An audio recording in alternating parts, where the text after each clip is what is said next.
Hello and welcome back to my channel Anurag law classes. आज हम अपना दूसरा टॉपिक स्टार्ट करेंगे, सप्लाई चेन मैनेजमेंट।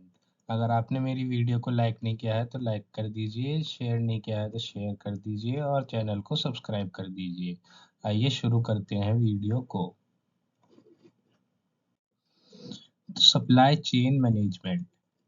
तो सप्लाई चेन मैनेजमेंट को हम शॉर्ट फॉर्म में एससीएम भी कहते हैं। ये एक कॉम्प्रिहेंसिव अप्रोच है जिसमें कि बहुत सारी एक्टिविटीज़ आती हैं, जैसे कि प्लानिंग हो गया, एग्जीक्यूशन हो गया, और इन सभी एक्टिविटीज़ को हम कंट्रोल करा जाता है ताकि ताकि एक फ्लो ऑफ गुड्स और सर्विस और इंफॉर्मेशन का फ्लो जो है वो बना रहे, और ये फ्लो जो है पॉइंट ऑफ ओरिजिन से निकल के और एंड कंज्यूमर तक होता है।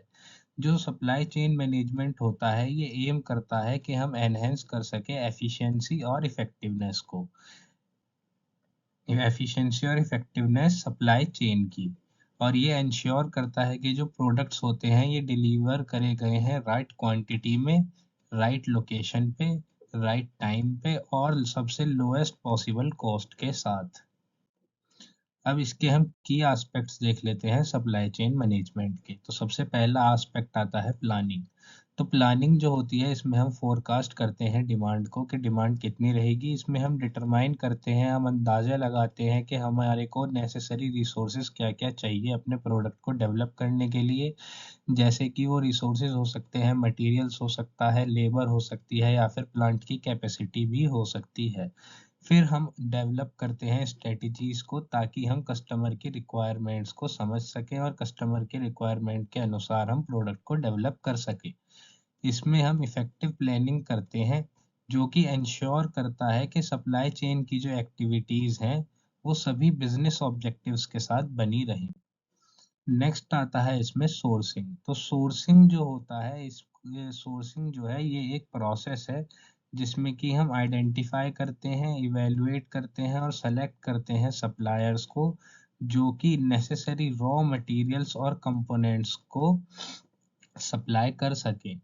तो जो स्ट्रॉन्ग सप्लायर, अगर सप्लायर के बीच में आपकी स्ट्रॉन्ग रिलेशनशिप है तो ये बहुत ज़्यादा क्रिटिकल हो जाता है क्योंकि ये इन्फ्लुएंस करता है क्वालिटी, प्रोडक्ट की क्वालिटी को, प्रोडक्ट की कॉस्ट को और प्रोडक्ट और रॉ मटेरियल्स की रिलायबिलिटी को। अब आगे देखते हैं तो नेक्स्ट आता है प्रोडक्शन। तो प्रोडक्शन जो होता है इसमें बहुत सारे कंपोनेंट्स आते हैं जो कि फोकस करते हैं कि आप ट्रांसफॉर्मेशन कर रहे हैं रॉ मटेरियल्स का एक फिनिश्ड गुड्स के अंदर। इसमें हम मैनेज करते हैं मैन्युफैक्चर की प्रोसेस को, क्वालिटी को कंट्रोल करते हैं कि प्रोडक्ट की क्वालिटी हमारी अच्छे से बनी रहे, और हम शेड्यूल करते हैं प्रोडक्शन रन्स को कि हम इस मशीन को इतने घंटे रन करेंगे तो हमारा इतना प्रोडक्शन होगा, और इस वजह से हम डिमांड को मीट कर पाते हैं एफिशिएंटली। अब नेक्स्ट आता है लॉजिस्टिक्स। तो लॉजिस्टिक्स जो होते हैं इसी की ये इसमें ट्रांसपोर्टेशन आता है, वेयर हाउसिंग आती है और डिस्ट्रीब्यूशन आता है गुड्स का। इसमें हम जो इफेक्टिव लॉजिस्टिक्स मैनेजमेंट होता है ये इंश्योर करता है कि जो प्रोडक्ट्स हैं वो स्मूथली सप्लाई चेन के थ्रू डिस्ट्रीब्यूट होते रहें, और बहुत ही कम मिनिमाइज, हम जितना मिनिमाइज कर सकते हैं उतना मिनिमाइज करें डिले को, और कॉस्ट को भी कम से कम रखें। नेक्स्ट आता है ऑर्डर फुलफिलमेंट। तो ये एक प्रोसेस होती है जिसमें कि हम रिसीव करते हैं कस्टमर से ऑर्डर्स को, फिर हम इन ऑर्डर्स को प्रोसेस करते हैं और फिर इन ऑर्डर्स के अनुसार ही हम प्रोडक्ट्स की डिलीवरी करते हैं कस्टमर्स को। तो जो एफिशिएंट ऑर्डर फुलफिलमेंट जो होता है ये बहुत ज़्यादा क्रूशियल होता है कस्टमर की सेटिस्फेक्शन के लिए, क्योंकि इसमें हम इन्वेंटरी का मैनेजमेंट भी इन्वॉल्व होता है, जैसे कि पैकिंग करना प्रोडक्ट को या फिर प्रोडक्ट की शिपिंग करना। नेक्स्ट आता है हमारा इन्वेंटरी मैनेजमेंट। तो इन्वेंटरी मैनेजमेंट जो है ये अगर इफेक्टिव इन्वेंटरी मैनेजमेंट जो है वो इन्वॉल्व करता है कि आप अपने प्रोडक्ट को कैसे ट्रैक कर रहे हैं और अपने स्टॉक लेवल को कैसे कंट्रोल कर रहे हैं ताकि आप कस्टमर की डिमांड को मीट कर सकें और आप ओवर स्टॉक भी ना करें। जैसे कि इसमें बहुत सी टेक्निक्स आती हैं, जैसे कि जस्ट इन टाइम, कि जस्ट इन टाइम आप अपने प्रोडक्ट को पहुंचा रहे हैं, और सेफ्टी स्टॉक मैनेजमेंट जो कि हेल्प करता है कि आप ऑप्टिमल इन्वेंटरी लेवल्स को बनाए रखें। नेक्स्ट आता है कोलैबोरेशन। तो कोलैबोरेशन जो होता है ये सप्लाई चेन पार्टनर्स के थ्रू होता है, सप्लायर्स के थ्रू होता है, मैन्युफैक्चरर्स के थ्रू होता है, डिस्ट्रीब्यूटर्स के थ्रू होता है और रिटेलर्स के थ्रू होता है। तो कोलैबोरेशन जो है ये बहुत ज़्यादा वाइटल हो जाता है ताकि हम प्रोसेस को ऑप्टिमाइज कर सकें। इसमें हम इंफॉर्मेशन को शेयर करते हैं, अपने सभी गोल्स को एक जैसा बनाते हैं, या जैसे कि सप्लायर्स के गोल्स को हम मैन्युफैक्चरर्स के गोल्स के साथ अलाइन कर सकते हैं, और मैन्युफैक्चरर्स के गोल्स को हम डिस्ट्रीब्यूटर्स के गोल्स के साथ अलाइन कर सकते हैं।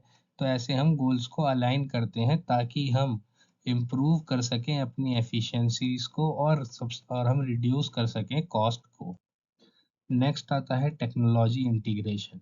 तो जो टेक्नोलॉजी है ये बहुत बड़ा फैक्टर हैगा आज के टाइम पे, क्योंकि एक जो एंटरप्राइज होती हैं, ERP enterprise resource planning system, जिसमें कि हम अपनी पूरी एंटरप्राइज का क्या, कितने हमारे एम्प्लॉय काम कर रहे हैं, कितने हमारे एम्प्लॉय छुट्टी पे हैं, कितना हमने प्रोडक्शन करा, ये सब हम ईआरपी के थ्रू चेक कर सकते हैं। और अब एआई भी आ गया है और इंटरनेट ऑफ थिंग्स भी आ गया है, तो जिसकी मदद से हम बहुत ज़्यादा आसान हो गया है कि हम डेटा को अब बहुत आसानी से शेयर कर सकते हैं, जो कि एनहेंस करता है विजिबिलिटी को सप्लाई चेन के अंदर। ये टूल्स होते हैं जो कि स्ट्रीमलाइन करते हैं, बहुत आसान कर देते हैं ऑपरेशंस को, और ये इम्प्रूव करते हैं डिसीजन मेकिंग को। नेक्स्ट आता है रिस्क मैनेजमेंट। तो हम आइडेंटिफाई करते हैं और मिटिगेट करते हैं, कम से कम करने की कोशिश करते हैं जो भी पोटेंशियल रिस्क हो सकते हैं उनको। तो पोटेंशियल रिस्क क्या क्या हो सकते हैं, जैसे कि सप्लाई डिस्ट्रप्शंस, के सप्लायर्स ने हड़ताल कर दी है या स्ट्राइक कर दी है तो डिस्ट्रप्शंस आ सकते हैं, सप्लाई रुक सकती है रॉ मटेरियल्स और फिनिश्ड प्रोडक्ट्स की। डिमांड में फ्लक्चुएशंस आना, जैसे कि दिवाली आती है तो दिवाली के टाइम पे डिमांड की बहुत ज़्यादा हाई डिमांड हो जाती है लाइट्स की, तो ये डिमांड में फ्लक्चुएशंस भी जो होती हैं ये भी हम कंसीडर करके चलते हैं शुरुआत से ही। नेक्स्ट आता है रेगुलेटरी चेंजेस। मान लीजिए कोई लॉ चेंज हो गया है जिसकी वजह से अब हम उस प्रोडक्ट को सप्लाई उस कॉस्ट पे नहीं कर सकते हैं जो जिस कॉस्ट पे हम पहले कर रहे थे। तो ये बहुत ही ज़्यादा क्रूशल हो जाता है सप्लाई चेन मैनेजमेंट के लिए। अब इफ़ेक्टिव रिस्क मैनेजमेंट जो होता है, इफ़ेक्टिव रिस्क मैनेजमेंट की जो स्ट्रेटजीज़ जो होती हैं, ये हेल्प करती हैं कि हम मेंटेन कर सकें कंटिन्यूटी को अपनी सप्लाई चेन के अंदर, और मिनिमाइज़ करता है ये इम्पैक्ट को जो कि हम अनफोर्सीन इवेंट्स के लिए करते हैं। नेक्स्ट आता है सस्टेनेबिलिटी। तो इसमें तो इस सस्टेनेबिलिटी में हम सप्लाई चेन मैनेजमेंट को इनकॉर्पोरेट करते हैं सस्टेनेबल प्रैक्टिसेस के साथ। इसमें हमारा फोकस होता है कि हम एनवायरनमेंट फ्रेंडली सोर्सिंग करें, वेस्ट को कम से कम रखें, इंश्योर करें कि हम एथिकल लेबर प्रैक्टिस कर रहे हैं, हम कोई चाइल्ड लेबर नहीं करवा रहे हैं। सस्टेनेबल सप्लाई चेन जो होता है ये एनहेंस करता है ब्रांड की रेपुटेशन को, और कस्टमर भी लॉयल रहते हैं जो ब्रांड सस्टेनेबल होता है। अब गोल्स देख लेते हैं कि गोल्स क्या क्या होते हैं सप्लाई चेन मैनेजमेंट के। तो प्राइमरी गोल्स जो है सप्लाई चेन मैनेजमेंट के, वो सबसे पहला है कॉस्ट एफिशिएंसी। तो हमें रिड्यूस करना होता है ऑपरेशनल कॉस्ट को, और हमें मेंटेन करनी होती है प्रोडक्ट की क्वालिटी को और सर्विस के लेवल्स को। नेक्स्ट आता है कस्टमर सेटिस्फेक्शन। तो हमें इंश्योर करना होता है कि हमारी जो डिलीवरी है वो हाई क्वालिटी प्रोडक्ट्स की डिलीवरी हो कस्टमर की, ताकि हम कस्टमर की नीड्स के अनुसार और एक्सपेक्टेशंस के अनुसार उन नीड्स को फुलफिल कर पाएँ। नेक्स्ट आता है फ्लेक्सिबिलिटी एंड रेस्पॉन्सिवनेस। तो इसमें हम अडेप्ट करते हैं बहुत जल्दी जल्दी चेंजेस के अकॉर्डिंग, क्योंकि चेंजेस के अकॉर्डिंग डिमांड चेंज हम अडेप्ट करते हैं बहुत ज़्यादा डिमांड के अकॉर्डिंग और मार्केट की कंडीशंस के अकॉर्डिंग, ताकि हम कंपटीशन में बने रहें।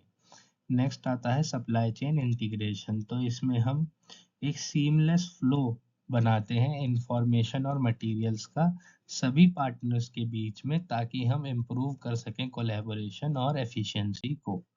अब इसका कंक्लूजन देख लेते हैं तो सप्लाई चेन मैनेजमेंट जो है ये बहुत ही ज़्यादा क्रिटिकल फंक्शन है और ये एक होलिस्टिक अप्रोच इसको चाहिए होती है ताकि हम इंटीग्रेट कर सकें बहुत सारी प्रोसेसेस को और स्टेक होल्डर्स को, ताकि हम अचीव कर पाएँ अपने ऑप्टिमल परफॉर्मेंस को।